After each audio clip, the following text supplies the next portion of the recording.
Setahun kepemimpinan Prabowo Gibran, konsolidasi kekuatan kabinet dan kelembagaan masih dilakukan Presiden Prabowo. Hal itu tercermin dari perombakan kabinet merah putih yang telah terjadi 4 kali dalam 1 tahun hingga pembentukan kementerian baru.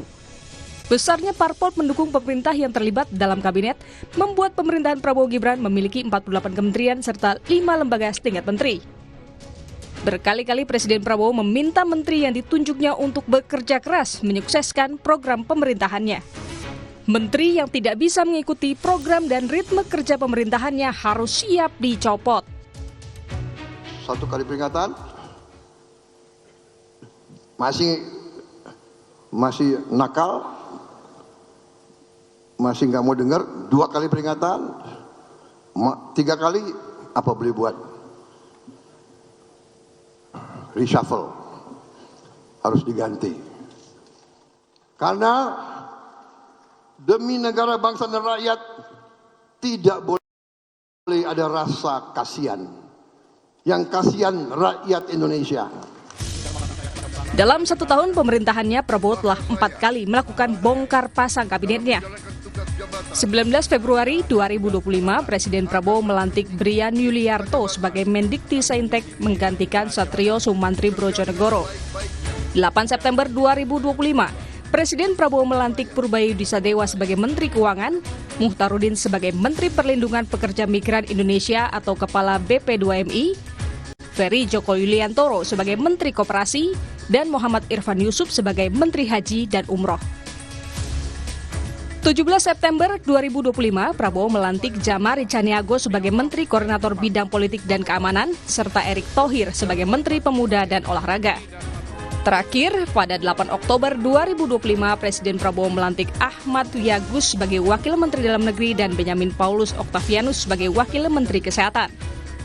Pengamat menilai pidato Prabowo di Bandung pada 18 Oktober lalu soal mencopot menteri nakal kembali dilontarkan sebagai pengingat agar menteri bekerja dengan baik.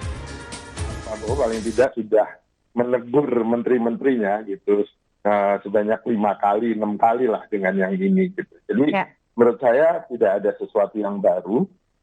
Ini hanyalah bentuk komitmen ya. Kalau saya menilainya ini komitmen Pak Prabowo untuk kemudian membuat anak buahnya kerja dengan baik. Soal kekompakan, partai koalisi sejauh ini komit mendukung program-program Prabowo Gibran. Dan Partai Golkar akan terus mendukung kegiatan-kegiatan atau program-program Pak Prabowo yang betul-betul sudah memberikan bukti ya, kegiatan-kegiatan yang jelas, yang nyata untuk meningkatkan pertumbuhan ekonomi. Kita dorong bagaimana kita maksimalkan dan kita ikut bagaimana bersama-sama dengan pemerintah untuk melakukan, menggerakkan apa yang telah diprogramkan oleh Bapak Presiden saat ini. 1 tahun sudah kepemimpinan Prabowo Gibran, konsolidasi kabinet diharapkan bisa menelurkan program-program yang pro rakyat. Tim Liputan, Kompas TV.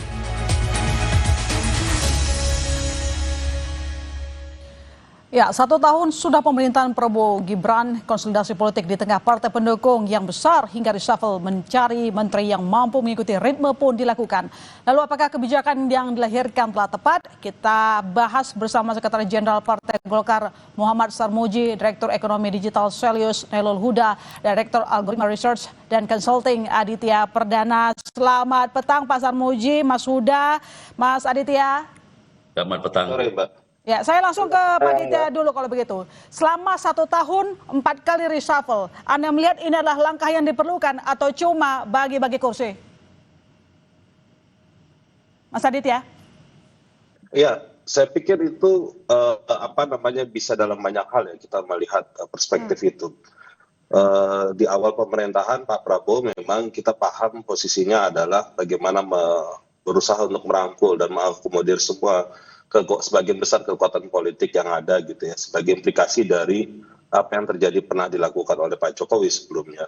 Nah, pada sisi yang lain tentu selama 1 tahun masa perjalanan ini ada banyak hal yang tentu ada dinamika yang saya pikir beraneka ragam gitu ya, dan tentu pasti akan ada evaluasi yang dilakukan, dan saya pikir ketika mereshuffle pertimbangannya juga bukan hanya semata-mata soal kinerja gitu ya, tapi ada juga aspek lain yang juga dipertimbangkan yang dilihat gitu ya. Tapi menurut saya adalah satu sisi orang ketika melihat di awal pemerintah Pak Prabowo kabinet yang gemuk sekali ini, ya orang akan melihat bahwa itu adalah tambun ya, tidak mudah bergerak gitu ya. Tetapi kelihatannya dalam konteks apa yang kita perhatikan hari ini, meskipun menurut saya adalah larinya tidak secepat yang kita bayangkan gitu ya, tetapi paling tidak ada sedikit atau beberapa hal yang bisa dilakukan oleh Pak Prabowo gitu ya. Cuman sayangnya memang kinerja tersebut kemudian belum tentu bisa dibarengi oleh semua pihak gitu ya. Karena misalkan contoh dari sisi aspek kinerja ekonomi itu saya sangat meyakini ada banyak persoalan yang tidak selesai. Ya, belum lagi program populisnya Pak Prabowo yang punya banyak problem yang kemarin kita lihat, termasuk diantaranya adalah MBG. Soal kinerja nanti kita eksplor lebih dalam. Tapi pertanyaan adalah yang kita lihat selama 1 tahun pemerintahan sibuk melakukan konsolidasi politik. Bagaimana dampaknya terhadap kebijakan yang diambil? Ya, pilihan-pilihan itu memang tidak mudah ya. Karena mengakomodir kelompok partai politik yang besar gitu ya, dan tentu setiap partai politik dia punya interest yang sangat berbeda satu sama yang lain. Belum lagi untuk kemudian mengakomodir kekuatan-kekuatan lama yang ada di dalam pemerintahan Pak Jokowi, termasuk juga kelompoknya para pendukungnya Pak Jokowi dan di luar partai politik, itu menurut saya tidak mudah. Dan saya pikir apa yang terjadi hari ini itu adalah bagian dari survival yang terjadi sampai 1 tahun gitu ya. Kalaupun bisa bertahan itu menurut saya juga cukup surprise gitu ya, karena memang tekanannya tidak mudah. Berbagai pihak juga pasti akan merasa melihat seperti itu. Iya, baik, saya ke Pak Sarmuji. Pak Sarmuji, 1 tahun pemerintahan berjalan. Bagaimana konsolidasi politik di parpol pendukung pemerintah? Ya, kalau konsolidasi di internal koalisi, saya yakin semua merasakan tidak ada problem yang serius ya. Komunikasi berjalan dengan cukup baik. Pak Prabowo juga sering mengumpulkan para ketua umum untuk meminta pendapatnya, bukan sebagai menteri ya, karena sebagian besar ketua umum adalah menteri, tapi sebagai ketua umum Pak Prabowo itu seringkali mengumpulkan para ketua umum untuk berdiskusi tentang keadaan negara, masukan-masukannya. Termasuk mengkomunikasikan menteri pengganti dari parpol, begitu?